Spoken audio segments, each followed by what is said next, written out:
One. Hello and welcome back. We're now going to get into the money side of this. We're going to start with bets, and do you have any Friday games that you're looking at? We talked about last segment with our preview. Probably, I think the biggest game of the weekend, just in terms of entertainment. I think this would be one of the better games uh, overall. BYU at Boise State. I like BYU -3 just because I think they went outright by about 10 to 14 would not surprise me at all.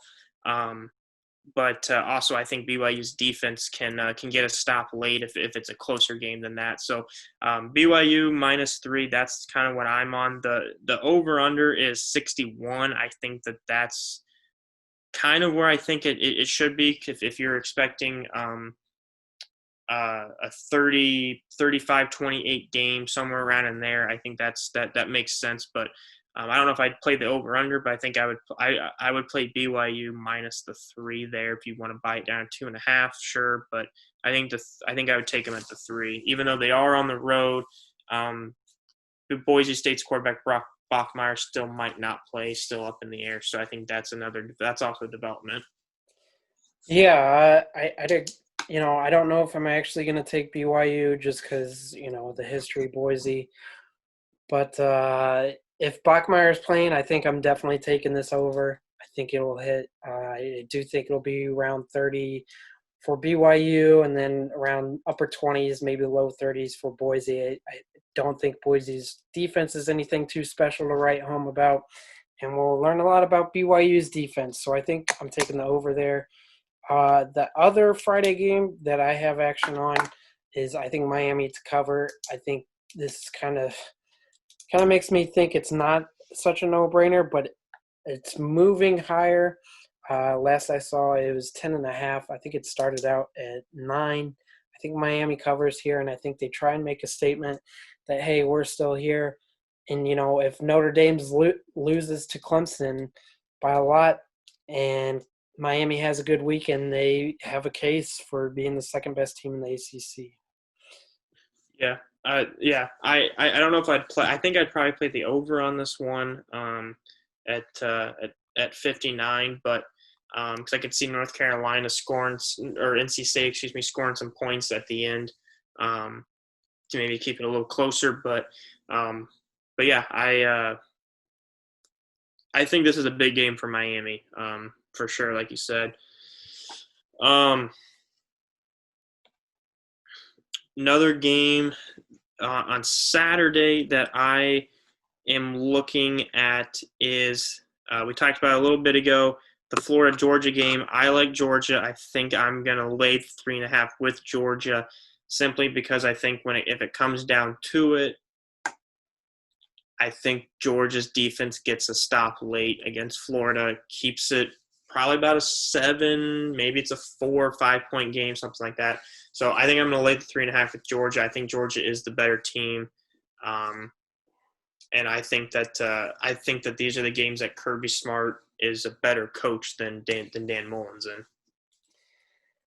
Yeah, I don't think I'm going to make a pick on that game. I originally, start of the week, I was thinking Florida to cover because of Stetson Bennett. But, I can't get over the Dan Mullen big game situation. Mm-hmm. Uh, so I don't have a play on that game. I do like what you're saying. I do like the Georgia defense. I think Georgia's probably got the best defense in the country. So I could definitely see them covering there. Next game I'm going to get into is Cincinnati to cover. Last I saw 13.5. I think that's too low. We talked about it in the preview. I mean, this Cincinnati team, the offense looks pretty good. UCF ran for over 300 yards against Houston. I think since he's a better running team than UCF is, I think they run the ball and control this game from start to finish. I think 13.5 is too low. I think they cover easily there. Yeah, I agree. I think I'd probably play them at 13.5 too. They're at home as well.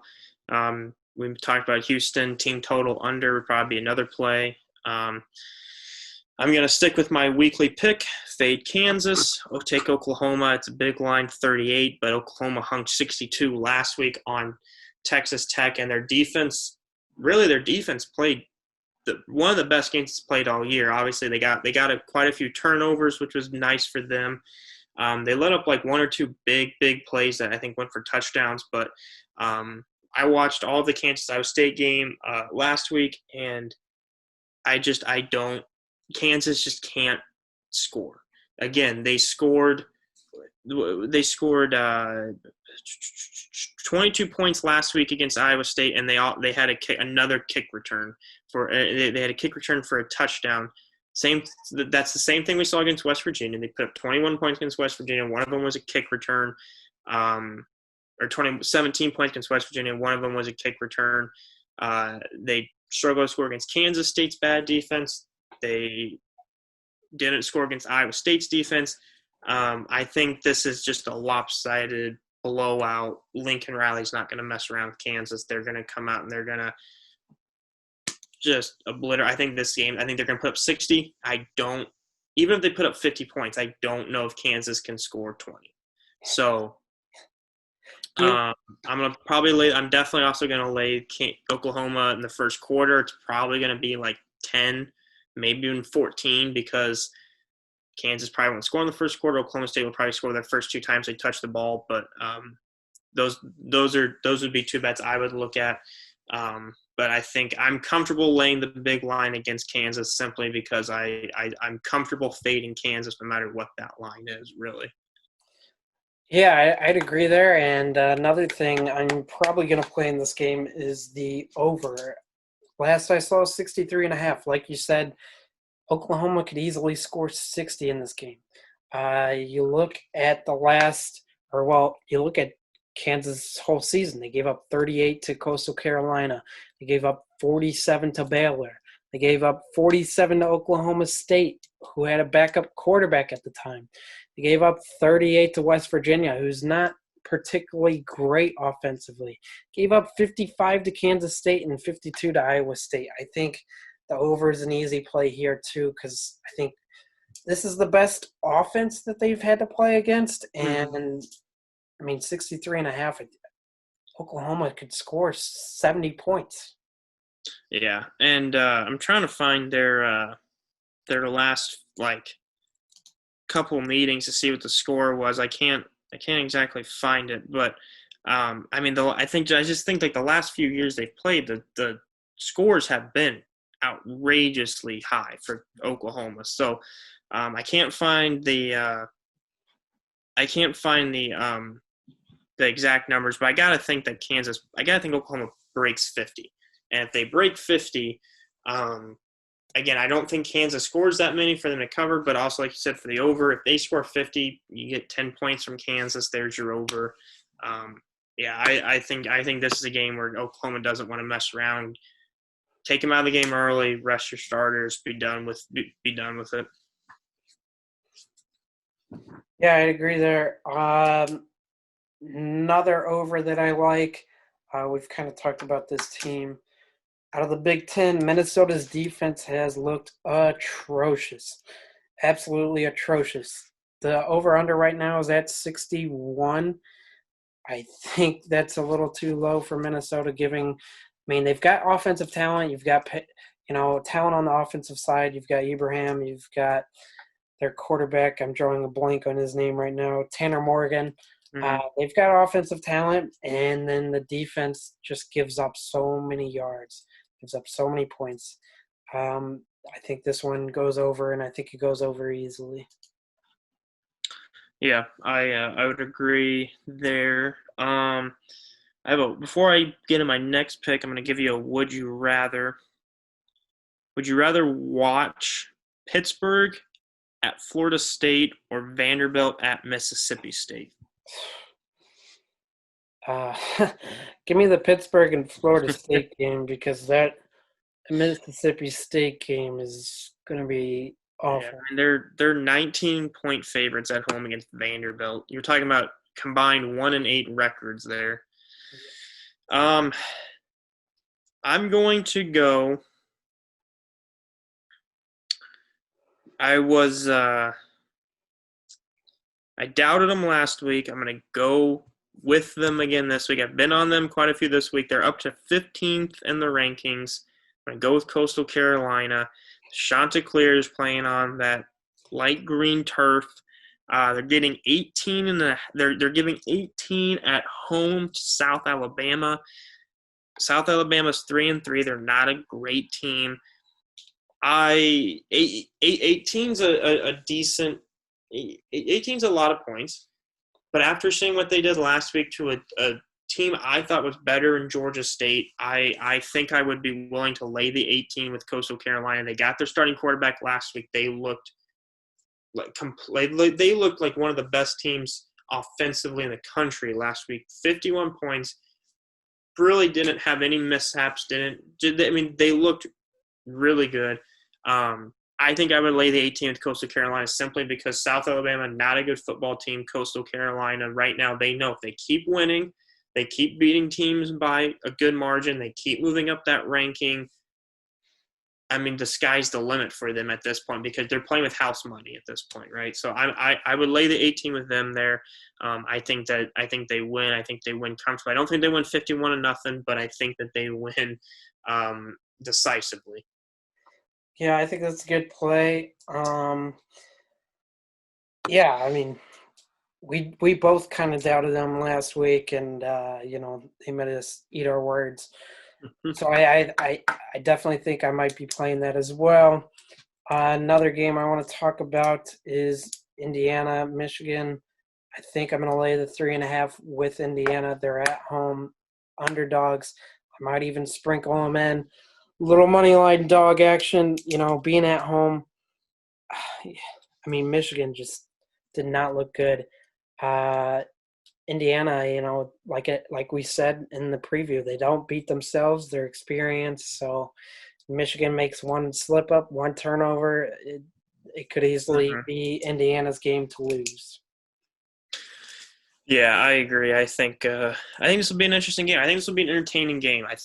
Entertaining in the sense of I think it's close. I don't think it's going to be a fun offensive game to watch, but I think it'll be close. I think it'll probably be pretty low scoring, but I'm going to go my last. I got one last pick here, and I'm going to go USF Memphis.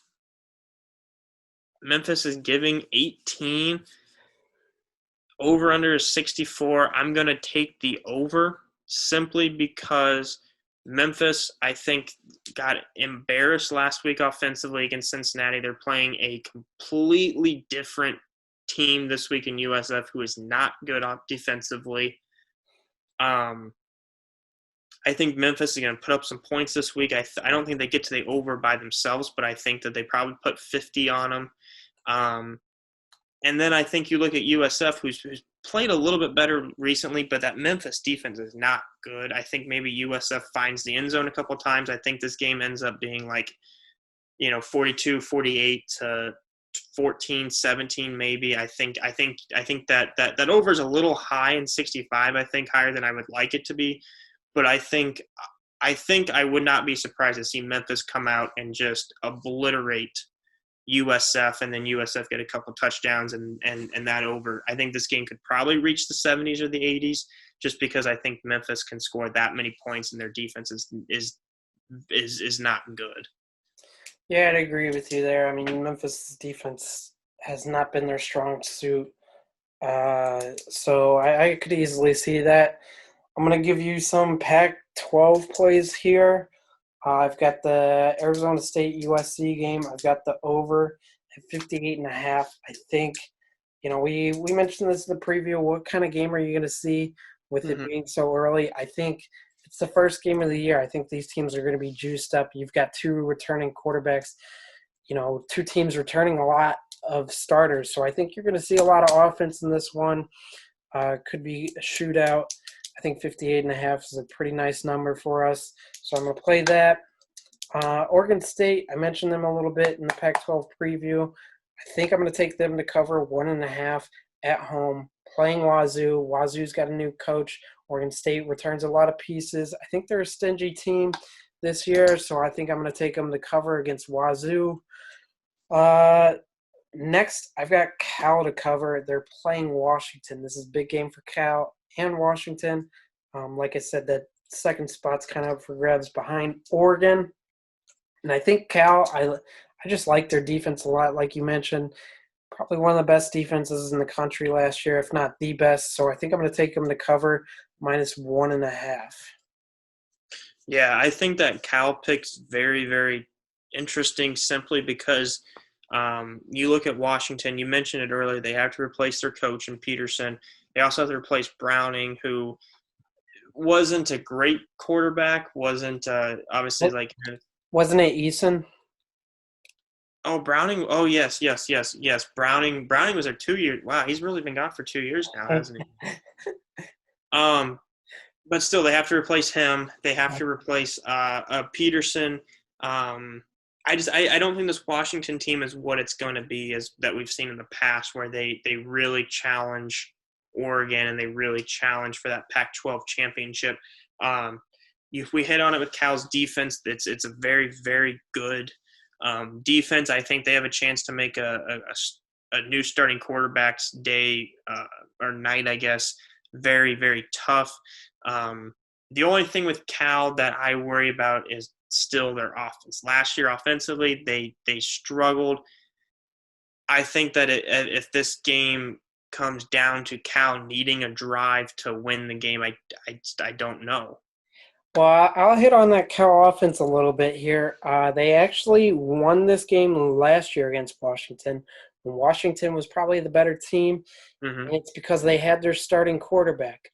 They went on a stretch in the middle of the year there where they lost 5 games, I think, out of 6. I know they lost 4 in a row for sure. And it's because their starting quarterback went down with an injury and they missed him. He came back the last 2 games. They won those 2 games and then they won the bowl game. So I think I feel pretty confident about it. Like you mentioned, I mean, they beat Washington when they were better last year. Hmm. I think they're going to do the same this year. So I feel pretty confident in that one. Uh, a bad game that I'm going to put some money on to make it at least a little more entertaining to watch. I think Vandy covers. I think plus 19 or 18.5, whatever Mississippi State's getting, is way too much. They've scored, I think, 30 points total since the LSU game. Haven't seen a lot of on the offensive side. Mike Leake last week announced that he's getting rid of some of the guys he doesn't think fits his system. So I think plus 19 is a safe number to bet with Vandy. Vandy's terrible, but so is Mississippi State. Yeah, I haven't watched a second of Vandy football this year, so I have. I really have no idea what to expect from them. Just kind of looking through their last couple games. I mean, they're 0-4, and they really the only real game that they've been in was the first game at A&M where they lost 17-12. I mean, other than that, they've gotten a blown out. Their last game was 2 weeks ago. They did put up, or sorry, was uh, on Halloween against Ole Miss. They did score 21 points, but that Ole Miss defense is terrible. So I guess that's a bright spot. I don't know if I would go near this game with even your money. And this is, I mean, this is an ugly, ugly game. This is a game that I have no intentions of getting near my TV. Yeah, I just kind of threw some money there to maybe make it a little more interesting. Um, next game, I've got the Gamecocks covering. They're getting 10 points. They're at home. We saw how they played defense against Auburn. I think they cover. I don't think they win this game, but I do think they keep it close because I trust that defense. We've talked about A&M. Their offense is finding their stride now, but again, earlier in the year, they were a little shaky. So I trust the playmakers on South Carolina's defense to keep this close. I think plus 10 is a solid number to keep it at.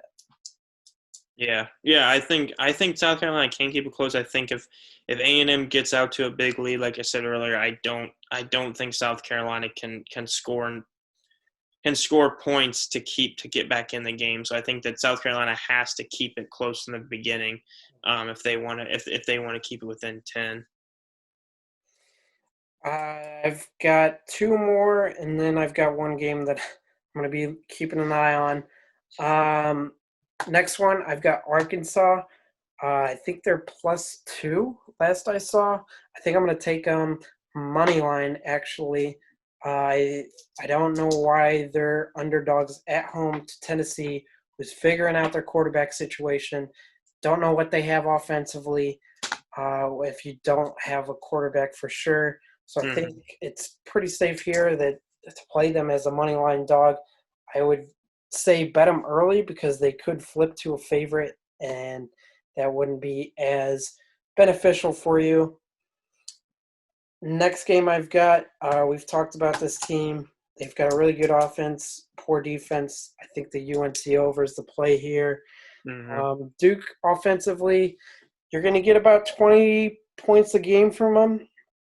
Traditionally, with David Cutcliffe, they score about 20 points no matter who they're playing. I think the UNC offense is good enough to put up 40 against Duke in this game. They've got two talented running backs. They've got a talented quarterback, and I think the over is the play there. I agree. Yeah, I think Duke has shown that they can put up points this year, and they're playing eight. I mean, their UNC's defense is not good, so I think that this could be a high scoring game. I feel more confident taking the over than I do UNC to cover. That's I think for sure. So yeah, I think the over would be the play there. Yeah, I'd agree. And last thing I have on the betting side is I'm watching the Clemson and Notre Dame spread because right now it's trending down. I think last I saw was 5.5 when they opened at 7.5. I think if the spread gets under 4, I'm going to take Clemson and the points because I think people are overreacting to, last week and also overreacting to Trevor Lawrence not playing. I think we've talked about it. I think DJ is a good quarterback, and I also think they rely a little more heavily on Etienne in this game and don't come out sleeping. This is a game that Clemson will definitely come out awake. They're going to come up because they know this is a big game. So I think if that number drops under 4, I'd say even if it drops under 5, confidently take Clemson. Yeah, I think if it stays under a touchdown, I would take Clemson. If it goes over a touchdown, I would take Notre Dame. I agree. I think this is a game that Clemson knows they have to win this game. Notre Dame knows they have to win this game, but Clemson knows that they've got a game under their belt without Lawrence. They've got a game of tape, a game of knowing this is of what we have without Trevor Lawrence. I think that's a big. I think that's a big step. Playing that second game with a backup quarterback as opposed to that first, just because now here's what we have, here's what we can do. So I think it's interesting. I think I would feel comfortable laying more than a touchdown and taking Notre Dame because I think it is going to be a close game. But I think if it's under a touchdown, I think Clemson would be the play because I do think Clemson wins, and I do think Clemson is the right side. Yeah, I agree. And that's all I'm really looking at betting-wise. Do you have anything else? No, I forgot to mention the UNC over. You said you're on that. I agree with that. Iowa State's a 14-point favorite at home against Baylor. I'll be at that game. I don't think I would take the Iowa State game there. I would the over under on the Ohio State game is not on ESPN, but I think I'd probably take the over in that game too, just because I think we've talked about it. Ohio State's going to run up the score on everyone, so I think that's another game where it's probably going to be in the 60s. I think Ohio State gets at least to 45 on their own, so I think I would maybe look at the over there. The other game that intrigued me that I don't think I'll bet on, but I wanted to talk about it real quick in case I do decide doing it. West Virginia at Texas. Texas is a 6.5-point favorite. West Virginia's been frisky this year. They've won some games. They've kept some games close. Texas, I think, is I think I said it last week. I think they play their competition. But I think Texas does win this game because I think that Texas looks at what happened last week with Oklahoma State. They look and say we still have a shot to make the Big 12 championship game. We have to keep winning. I think this is a must-win for Texas. I think they do win. It's at 6.5 right now. I think if it comes down a little bit more, I think I'd be inclined to take it. But that's a game I'm keeping my eye on, and that is pretty much it. I don't think I really have anything else other than just keeping my eye on the Texas game. That's kind of the only game I'm iffy on right now. Yeah, like I said, I'm watching the Clemson game. I'm higher on Notre Dame than you are. We've talked about that. But I do think if it continues to drop like it's been, I think play Clemson and play them confidently because I do think they win this game. Other than that, we look forward. This is probably the best slate of games we've had so far. So we look forward to a good weekend. Should be a lot of entertaining football, and we hope to see you guys join us next week.